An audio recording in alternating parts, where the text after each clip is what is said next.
Hi guys, welcome back. आपका स्वागत है मेरे YouTube channel mega learning classes में। और मैं आज इस वीडियो पे बताने वाला हूँ क्लास 9 का चैप्टर 7 का एक्सरसाइज 7.1 का क्वेश्चन नंबर 3। क्वेश्चन नंबर 1 और 2 मैंने अपने पिछले वीडियो में बता दिया। अगर आप नहीं देखे हैं तो प्लेलिस्ट में जाके देख सकते हैं। और आज बताएंगे क्वेश्चन नंबर 3 और 4। तो हमारा क्वेश्चन नंबर 3 ये है कि एक रेखाखंड ए बी, रेखाखंड है ए और बी, ये रेखाखंड पर ए डी और बी सी, ए डी और ये बी सी दो बराबर लंब रेखाखंड है। यानी कि ये दोनों जो रेखाखंड है ये दोनों बराबर है, क्वेश्चन में दिया गया है। तो सिद्ध करना है कि सी डी यानी सी और डी रेखाखंड ए बी को समद्विभाजित करता है। यानी कि जो सी और डी रेखाखंड है वो ए और बी को दो समान भागों में विभाजित करता है, यही सिद्ध करना है। तो सबसे पहले हम लिखते हैं कि सिद्ध करना है कि यहाँ पूरी तरह स्पष्ट नहीं दिखाया कि क्या सिद्ध करना है। ए और बी को दो बराबर भागों में तो सिद्ध करना है कि, तो हम इसका हल करते हैं। ओके, तो हल करना है तो सबसे पहले लिखते हैं सिद्ध करना है कि ए और दो बराबर भागों में विभाजित करता है, यही सिद्ध करना है। तो यहाँ बीच में जो बिंदु है वो ओ है, तो हमें यही सिद्ध करना है कि ओ ए बराबर ओ बी, यही सिद्ध करना है। ओके, तो ये जो रेखाखंड है इसमें आपको त्रिभुज दिख रहा होगा कि त्रिभुज ए डी ओ या ओ ए डी और त्रिभुज ओ बी सी, यहाँ दो त्रिभुज हैं। इन दोनों त्रिभुज को अगर हम सर्वांगसम सिद्ध कर देते हैं तो ये दोनों भुजा बराबर हो जाएगा और ये सिद्ध हो जाएगा कि ओ ए बराबर है ओ बी का। यानी कि त्रिभुज को अगर हम सर्वांगसम कर देते हैं तो इसका सभी भुजा और सभी कोण बराबर हो जाता है CPCT के मदद से। ओके, तो हम करेंगे त्रिभुज को, दोनों त्रिभुज को सर्वांगसम और इसको भी सिद्ध करेंगे कि ओ ए बराबर ओ बी। तो लेते हैं दोनों त्रिभुज को, तो दोनों त्रिभुज का सबसे पहले नाम लिखते हैं सिद्ध करने के लिए कि त्रिभुज ए ओ डी और त्रिभुज बी ओ सी में। ओके, दोनों त्रिभुज में, तो ये दोनों त्रिभुज में हमें दिया गया है कि बी सी भुजा ए डी के बराबर है। ओके, बी सी भुजा ए डी के बराबर है और दिया है कि कोण बी और कोण ए 90 डिग्री है, यानी कि दोनों कोण जो है बराबर है। तो दो चीज़ हमें बराबर मिल गया। अब तीसरा चीज़ हमें बराबर ढूंढना है, तो वो भी हम ढूंढ लेते हैं कि ये जो कोण बिंदु ओ है ये दोनों त्रिभुज का शीर्षाभिमुख कोण है। शीर्षाभिमुख यानी कि दोनों त्रिभुज के जो शीर्षाभिमुख कोण है वो दोनों एक ही बिंदु पे है, तो ये भी दोनों कोण जो है बराबर होगा। तो तीन चीज़ तो हम बराबर मिल गया। अब देखते हैं कैसे सिद्ध करना है, कैसे तीनों चीज़ को लिखेंगे बराबर करना है। ये जो सवाल है आपको फंसाएगा और कहीं आप मिस्टेक भी कर सकते हैं, तो ध्यान से देखिएगा। तो देखिए यहाँ जो कोण ए और कोण बी दोनों 90 डिग्री है, तो हम लिखेंगे कि कोण ए बराबर कोण बी बराबर 90 डिग्री दिया है। ओके, उसके बाद दूसरा चीज़ हमें बराबर क्या देखिए कि दोनों त्रिभुज का शीर्षाभिमुख कोण है ओ बिंदु यानी कि ओ, तो हम लेते हैं कोण ए ओ डी बराबर कोण बी ओ सी। कोण ए ओ डी और कोण बी ओ डी, यानी कि देखो कोण ए ओ डी कोण बी ओ सी। ओके, तो दोनों शीर्षाभिमुख, तो यहाँ लिख देंगे कि शीर्षाभिमुख कोण।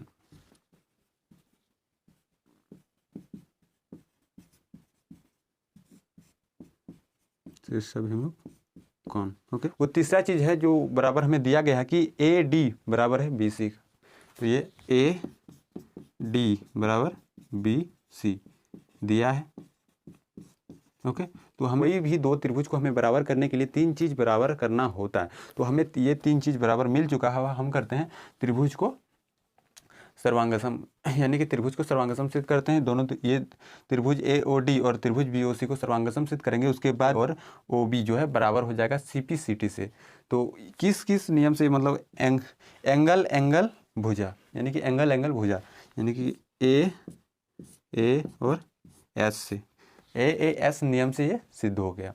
तो यहाँ आपके मन में सवाल उठ रहा होगा कि AAS अगर हम भुजा को ऊपर लिख देते और ये एंगल को नीचे, तो यहाँ ASA में सवाल उठ रहा होगा कि AAS नियम से ही क्यों, हम इसे ASA नियम से भी सिद्ध कर सकते हैं। तो को नियम में थोड़ा सा ध्यान देना होगा कि AAS और ASA में कोई दो कोनों के बीच का जो भुजा बराबर होता था, इसीलिए तब हम ASA से सिद्ध करते थे। अगर दो कोनों के बीच का जो भुजा दोनों त्रिभुजों का अगर बराबर हो तभी हम ASA से सिद्ध करते थे। और यहाँ देखिए ये कोण और ये कोण बराबर, ये कोण और ये कोण, और ये जो कोण है यहाँ शीर्षाभिमुख कोण, ये दोनों कोण बराबर है। और यहाँ देखिए इसका बीच का जो भुजा वो बराबर नहीं है, यहाँ जो अलग यानी कोई तीसरा भुजा बराबर है, इसलिए हम सिद्ध किए कि एंगल साइड से। तो समझ गए होंगे। ओके, तो हम इसको करते हैं सर्वांगसम सिद्ध। एस सर्वांगसमता नियम से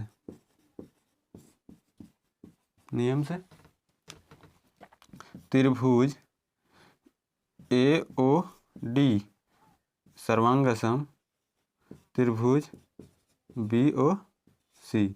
तो सर्वांगसम सिद्ध हो गया।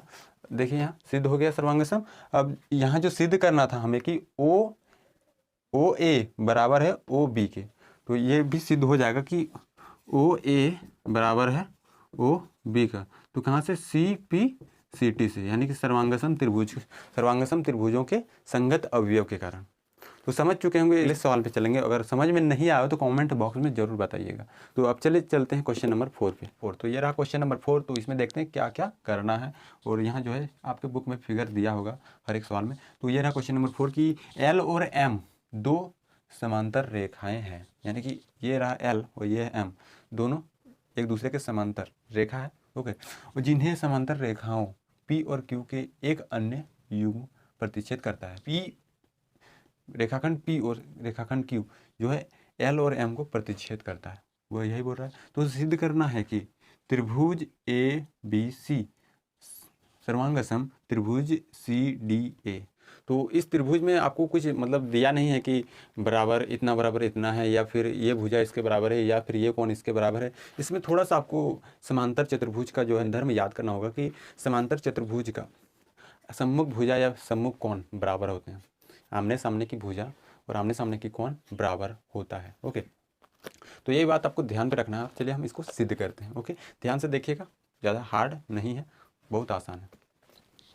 तो इसमें हमको कुछ भाषा लिखना होगा जो हम यहीं से निकालेंगे, कहीं से मतलब नहीं, यहीं से जो रेखाखंड है वहीं से निकालना है, कहीं से याद करना नहीं है बस।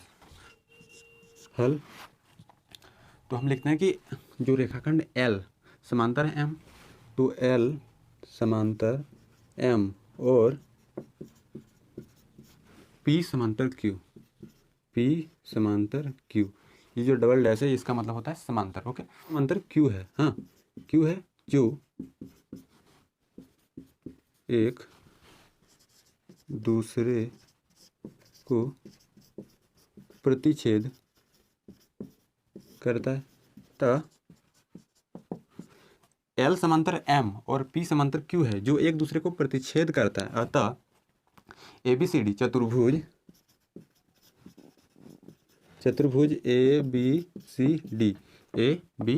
ABCD समांतर चतुर्भुज होगा।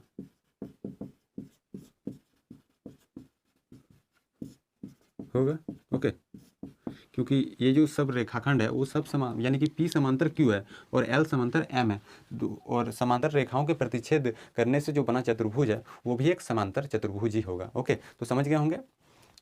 इसलिए सिद्ध करना है कि त्रिभुज ABC और त्रिभुज CDA, यही सिद्ध करना। तो हम त्रिभुज का नाम लिख लिए। अब देखते हैं समांतर चतुर्भुज के आमने सामने की जो भुजा और आमने सामने यानी सम्मुख भुजा और सम्मुख कोण बराबर होते हैं, ये दोनों भुजा बराबर होगा।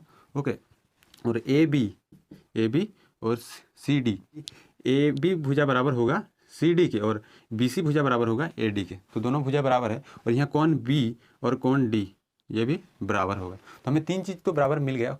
अब बहुत ही आसान है सर्वांगसम सिद्ध करना। ओके, तो चलिए चलते हैं सर्वांगसम सिद्ध करते हैं। ओके, समझ गए होंगे। अगर नहीं समझ रहे हैं तो कमेंट बॉक्स में जरूर कमेंट कीजिएगा, हम हर एक कमेंट का रिप्लाई करेंगे। ओके, यहाँ देखिए कि ये कौन से नियम से मतलब सिद्ध होगा। तो यहाँ देखिए A और B ये भुजा और B और C ये भुजा, और इनके बीच यानी इसके अंतर्गत कोण यानी साइड एंगल साइड सर्वांग समता नियम से ये सिद्ध होगा। ओके, तो यहाँ देखिए ये और ये बराबर है और ये बराबर है और उन दोनों भुजाओं के बीच का जो कोण है अंतर्गत कोण वही बराबर है। तो ये कहते हैं कि ए बी बराबर सी डी।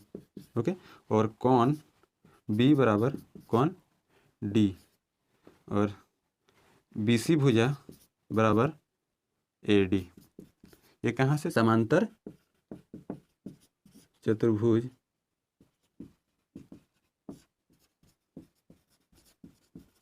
सम्मुख भुजा। ओके, और यह है समांतर चतुर्भुज का सम्मुख कोण। ओके, लिख लीजिएगा आप लोग।